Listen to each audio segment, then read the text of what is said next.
Good morning, grade 4 students, and welcome to a new English lecture.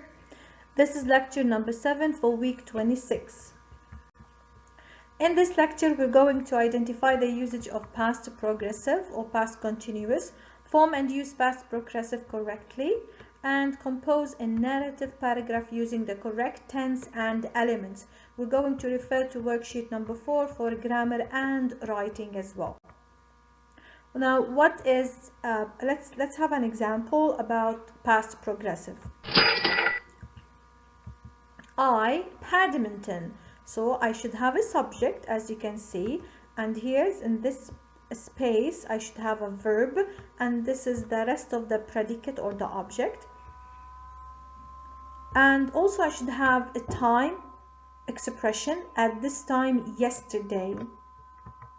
So I can say I was playing badminton at this time yesterday. As you can see, I have was, which is verb be, and I added ing to the verb, becomes playing.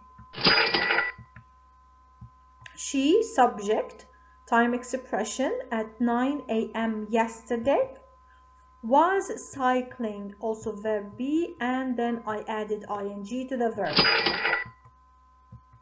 They, subject, table tennis, this is the rest of the predicate, at 6:30 last night. Again, I should have a time expression, and we used were playing because they takes the plural form of verb be, which in the past, which is were. Now, when do I use the past continuous? This is just like a time interval. For example, Sue started swimming at 9 a.m. and here Sue finished swimming at 10:30. So in the past continuous, I say when in between Sue was swimming. So here I say Sue was swimming between 9 and 10:30. Sue finished. I used finished simple past because it's already done. So at the end of this line here, I start using past tense simple past. In between these two intervals, I should use past continuous. When do we use the past progressive? To say that somebody was in the middle of doing something, as I showed you the picture of Sue. He was playing computer games during the break, okay, during the break. And you remember the break starts at 9:30, for example, and ends at 10. So here I also have between this time, he was playing computer games. Number 2, for two things happening at the same time in the past, it means I have two parallel actions happening at the same time. As he was playing computer games while she was watching TV. So the playing and the watching happened at the same time. Number 3, I have for actions that were happening and got interrupted by other actions. He was watching TV when Tom arrived. So that the action of watching was happening, but then it was interrupted because someone arrived. What are time expressions? We have some time expressions. For example, yesterday at 9 a.m., last week on Sunday, the previous hour, 3 years ago in May, when, as, while, etc. Affirmative, form of the past progressive. We form the past progressive tense with the helping verb was or were plus the present participle, which is verb plus ing, as we said. Let's take an example, the verb go. Start from here. I was going, so go plus ing. He or she or it, these are all singular. I use was, going. We and you and they, we use were, going. Rules to form the verbs with ing.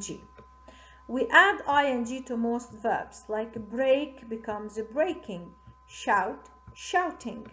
However, Verbs that end with E, as the word cycle, cycling, we have to remove the E and then add ing. For example, when you have a prepare, you should remove the E and then add ing. Ride, remove the E and add ing. As mentioned in the previous example, we have the word cycle and then we remove the E and then we added ing. It becomes cycling or biking, also bike as well. For verbs that end with I and E, change the I and E to Y and then add ing. For example, when you have lie, becomes lying. Untie or tie becomes untying. For verbs whose last syllable, we talked about syllables, is written as consonant, vowel, then consonant, and is stressed, then we have to double the final consonant and add ing. Just like in the past, in the simple past rule, when I have, for example, if you remember, we have prefer, okay? Prefer, just trying to refresh your memories. Prefer, this is made of two syllables, prefer. And the second syllable, the last syllable, is stressed. So what do? I should double the last letter, and also it's made of consonant, vowel, consonant. I should double the R and then I added ed.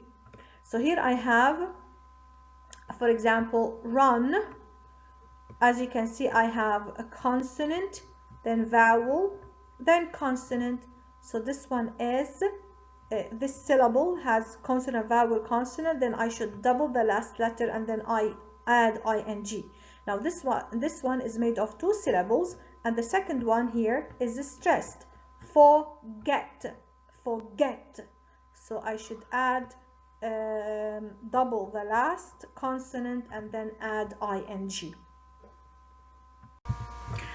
So now we're going to move on to something very important, which is the state of verbs. State of verbs versus action verbs. What's the difference between both verbs? Action verbs are also called dynamic verbs or active verbs. Stative, active. So, for example, if I look at this sentence, I have I understood. This is correct. I was understanding, this is wrong. If I say I had a new phone, this is correct. I was having a new phone, this is grammatically wrong. Why? Because when I use an action verb, and action verbs actually are physical. You can see the action happening. For example, I have the action verb drive, take, play, teach. You can see the person actually driving or taking a photo, for example, or playing a game or teaching a lesson. Stative verbs are more emotional. They cannot be seen. For example, like, love, dislike, hate, prefer, want. They also describe state of mind or opinion as understand, remember, believe, seem, know, agree. Some stative verbs have to do with a state, like be and have. For example, I am American. I have an older sister. Why are these important to know? Because these stative verbs cannot be normally used in continuous form. We cannot use them in continuous form.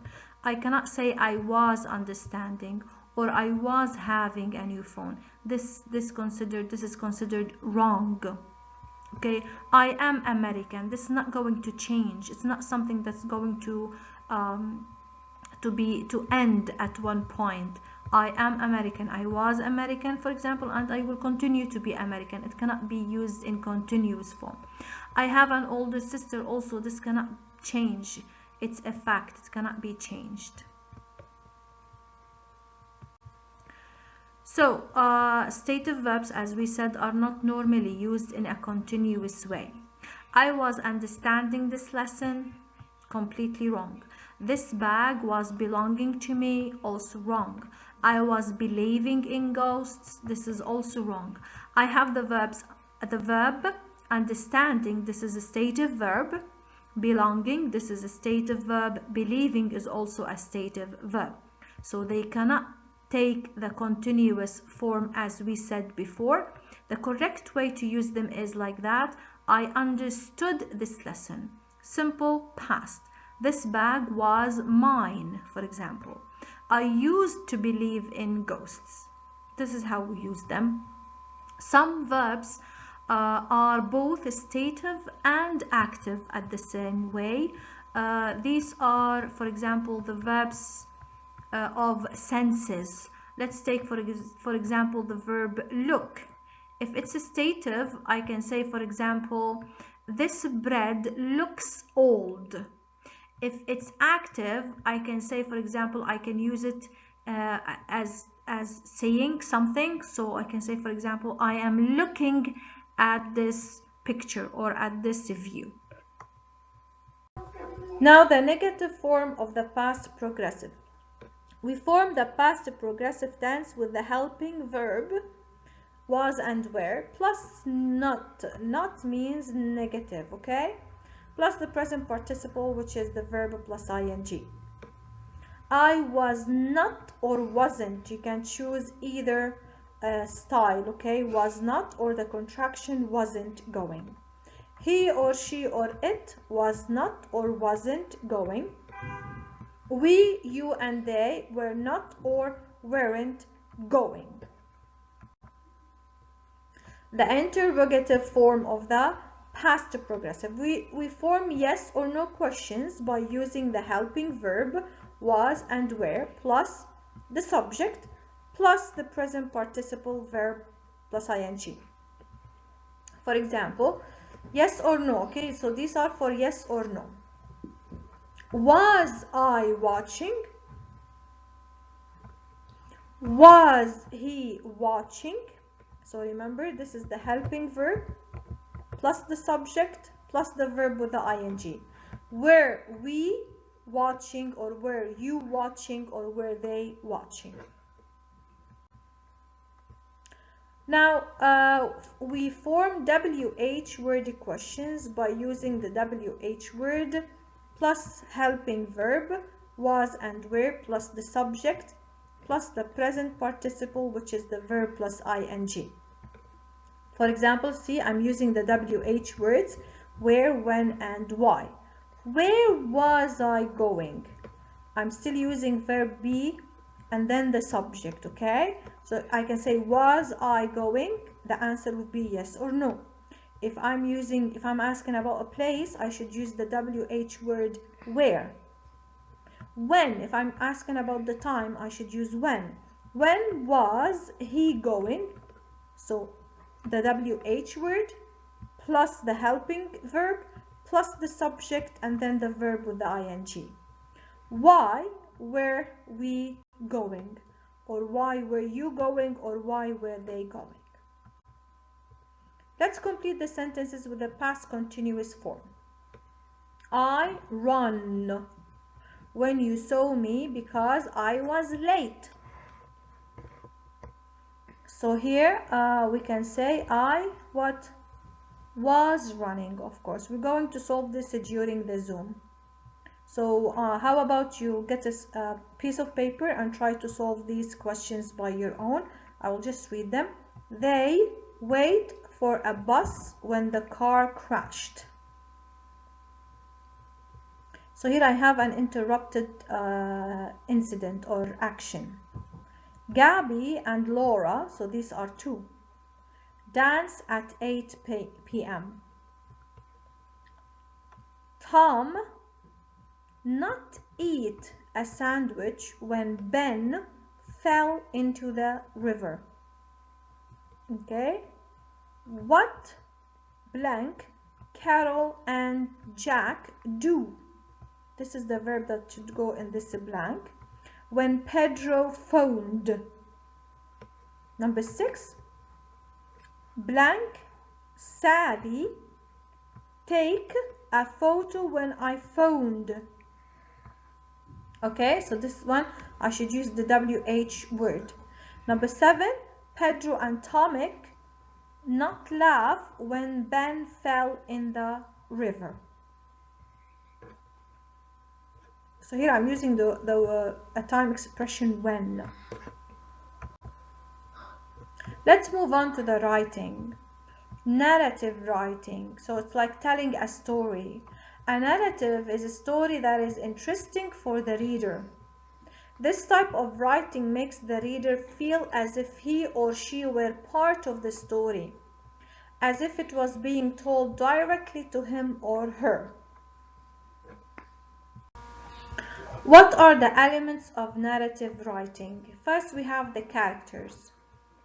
These are the people, the animals, or inanimate objects who are affected by the actions of the plot or who are the cause of certain events. So these are the people or the animals, okay, or the inanimate objects. Maybe we have like inanimate objects that are represented as characters in the story. Maybe, for example, a teapot, talking teapot, for example. Characters, real or imaginative, should be brought to life through the narrative. When you are writing a story, these characters should be brought to life, even if they are inanimate, or even if they are animals. They can be talking animals, for example. If a character is not described well, the story will not be believable. It's very important that you describe the character in details. The setting of the story. Where and when the narrative takes place. It allows the readers to visualize the scenes and the characters in those scenes. Although the setting may be clear for the author, he or she must create a picture for the readers. Saying, for example, one time at school won't be enough. You have to give more description of the place. You have to say like the school had a big yard, there was a fence, it was surrounded by a fence, for example. So the reader can imagine the setting and the place vividly. Now, what is the plot? It's the who, the what, the where, the when, why, and how outline that gives the narrative direction. So the plot is actually the process or the events of the story, or what is this story about. Steps to write a narrative paragraph. As you know, we have to write the topic sentence. Your narrative paragraph should begin with a topic sentence. It names the topic and shares a specific thought or feeling about it. For example, my first seashell hunt had a surprise ending. This will get the attention of the readers. What can be this ending?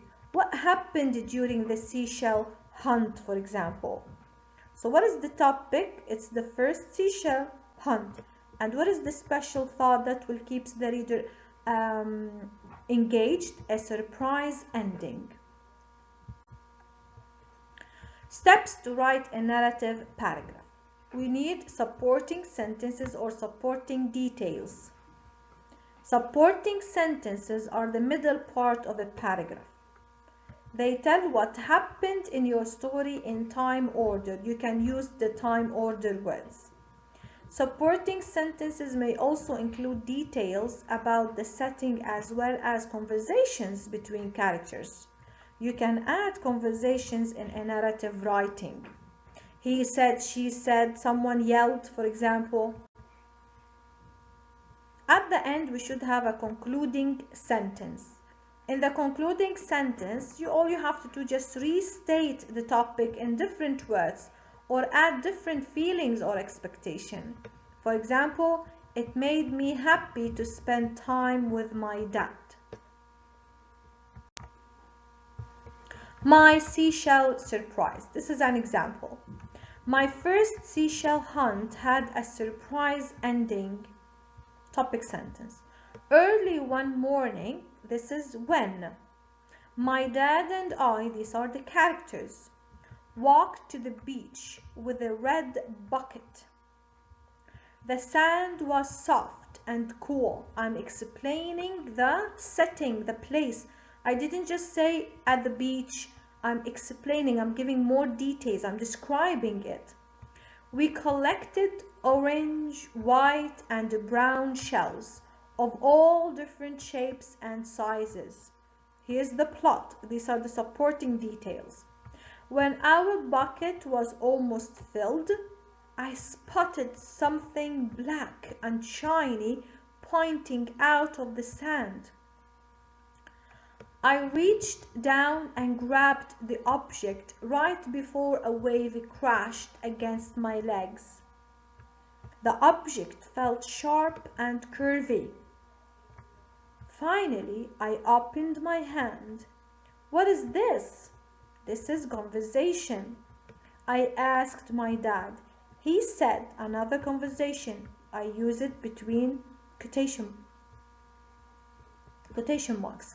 It's your lucky day. That's a shark's tooth. To end, it made me happy to spend my time with my dad.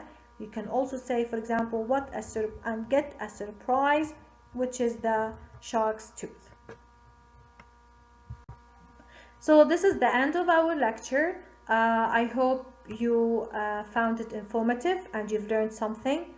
Now, if you have any question, you can join me during our Zoom sessions.